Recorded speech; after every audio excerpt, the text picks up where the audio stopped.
तालमेल में लिए उसके बारे में कुछ बातचीत करूंगा। इस विषय में मैंने कल भी कुछ टिप्पणी करी थी, लेकिन आज मैं इस युद्ध के अहम एस्पेक्ट के बारे में आपको थोड़ा और पर्सपेक्टिव देना चाहता हूं। हमें एयर डिफेंस ऑपरेशन सिंदूर के एयर डिफेंस की कार्रवाई को एक कॉन्टेक्स्ट में समझने की आवश्यकता है। मैंने आपको कल बताया था कि पिछले कुछ सालों में आतंक की गतिविधियों का कैरेक्टर जो है उसमें कुछ बदलाव आ रहा था। अब हमारी मिलिट्री के साथ साथ मासूम सिविलियंस जो कि अपना बचाव करने में विफल थे, उन पर भी हमले हो रहे थे।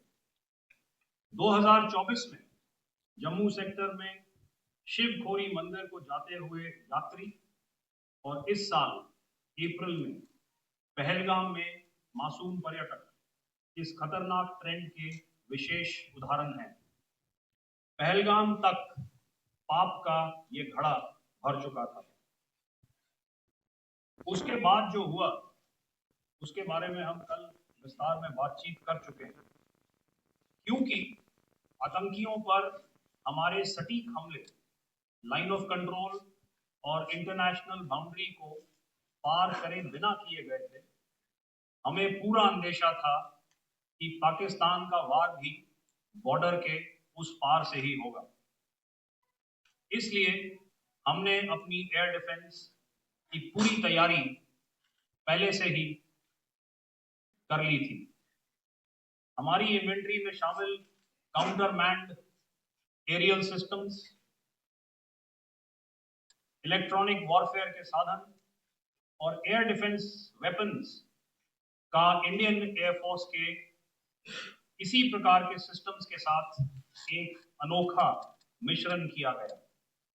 इसलिए आपने देखा कि जब जब पाकिस्तान एयरफोर्स ने हमारे एयरफील्ड्स और लॉजिस्टिक इंस्टॉलेशंस में 9 और 10 मई की रात को लगातार हमले किए, वो इस मजबूत एयर डिफेंस ग्रिड के सामने विफल हो गए।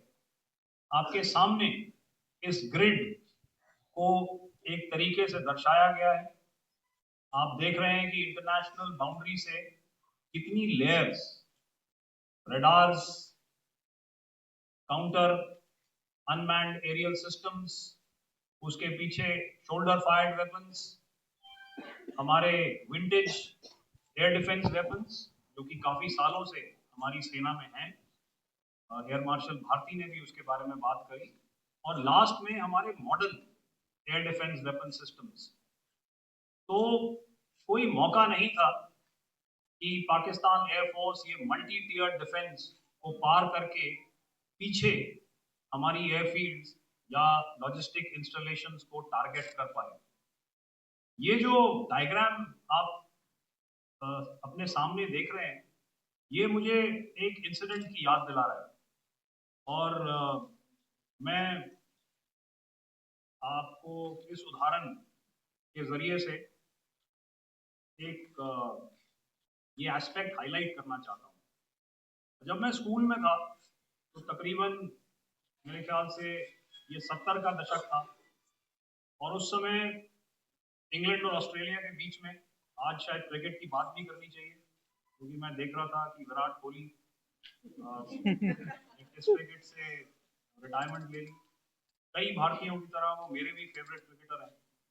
तो 70 के दशक में ऑस्ट्रेलिया और इंग्लैंड की फेमस एशेज सीरीज चल रही थी, और उस समय ऑस्ट्रेलिया के दो बहुत तेज गेंदबाज जो कि क्रिकेट हिस्ट्री में बड़ा उनका नाम है, जेफ थॉमसन और डेनिस लिली, उन्होंने अंग्रेजी बैट्समैन और उनकी बैटिंग लाइनअप को तहस नहस कर दिया।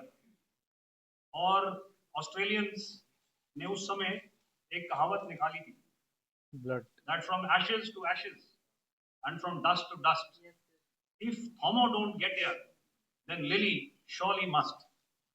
और अगर आप इस लेयर को देखें तो आप समझ जाएंगे कि मैं आपको क्या बताने की कोशिश कर रहा हूं। तो अगर आप सारे सिस्टम्स को पार कर भी गए तो आपको फिर भी एयरफील्ड या लॉजिस्टिक इंस्टॉलेशन या जो भी चीज को आप टारगेट कर रहे हैं उस पे पहुंचने से पहले कोई ना कोई इस लेयर्ड ग्रिड का सिस्टम जरूर गिरा देगा।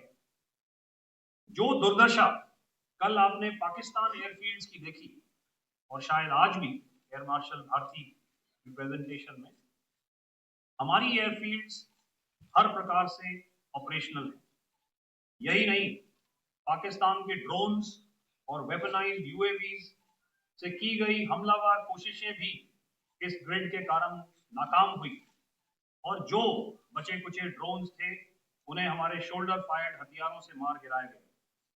मैं यहां पर अपनी बॉर्डर सिक्योरिटी फोर्स की भी सराहना करना चाहता हूं।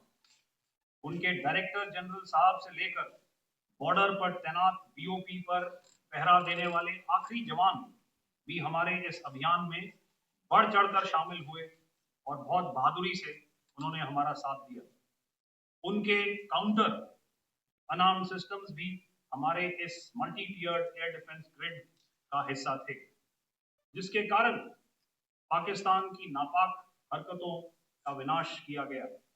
आपने सुना ही होगा, जब हौसले बुलंद हो तो मंजिलें भी कदम चूमती हैं। In the end, I would like to highlight again that in every single domain that Operation Sindhur has been prosecuted, there has been absolute synergy between the three services.